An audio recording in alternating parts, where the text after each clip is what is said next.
საუბარი, ეხლა თქვენ რო გაგისწორდეთ ეგრე, რასაც თქვენ აკეთებდით იმ 9 წლის მანძილზე. დღეს რო ლაპარაკობ დევნამიდის, რა დევნაზეა საერთოდ საუბარი.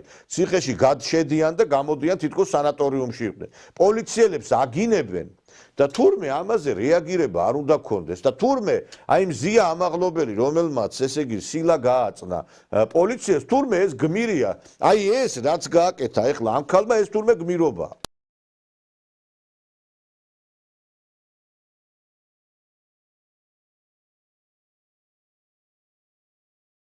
და გვეუბნება დასავლეთი რომ გამოუშვიტო აი ეს მზია ამაღლობელი რომელიც კაციშვილმა არ იცოდა აქამდე ვინ იყო თავი დაგვამახსოვრა მხოლოდ იმითი რომ აი ესე მოიქცა პოლიციელის მიმართ აი ეს ერთ ადგილას აფეთქებული ბროწეული აფსნაძე რომელიც ასევე ჟურნალისტი არის ნახეთ აგერ როგორ მიმართავს პოლიციას ატომ არ მიშომეთ და შენ პირბადე რატო არ აკავს პირბადე რატო არ გიკეთე შეყლეო პირბადე რატო არ გიკეთე და თურმე ესეც პოლიტპატიმარი იქნებოდა რომ დაეჭირათ, მაგრამ ეს გამოძვრა და ადმინისტრაციული წესით იქნა დაპატიმრებული. და ეს რა არ იმსახურებდა რომ სისხლის სამართლებრივი წესით გასამართლებული იყო.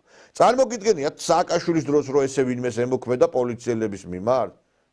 და ეს ვიღაცა იმ დღეს მივარდა, ტევ პირველმა სიუჟეტი გაუშვა, მივარდა ახალგაზრდა გოგო პოლიციელებთან აგინებდა, ლანძღავდა და იქ გავიდა ინფორმაცია, რომ პოლიციელებმა შეურაცხყოფა მიაყენეს ახალგაზრდას. აი ხა ნახეთ თქვენ ეს კადრი და აქ ვინმის მიაყენა შეურაცხყოფა, ხო ჩანს ყველაფერი.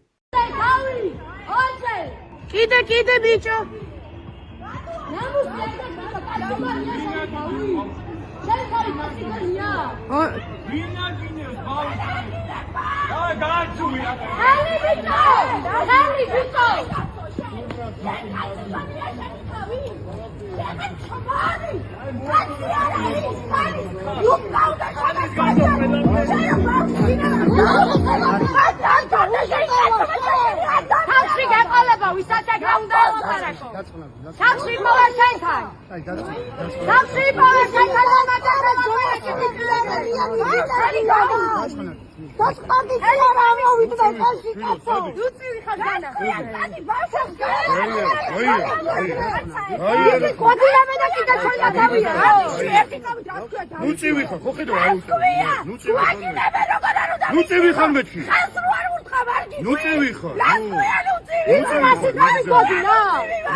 ესეთი რამეები რო გაებედა თქვენ წარმოგიდგენიათ სააკაშვილის რეჟიმის პირობებში რა დღეში ჩააგდებდნენ იმ ადამიანებს ვინც ესე იქცევა დღეს და აი ამაზე გველაპარაკება ჩვენ დღევანდელი აი ეს დასავლეთი რო თურმე აი ეს ყოფილა ბრძოლა ტირანიის წინააღმდეგ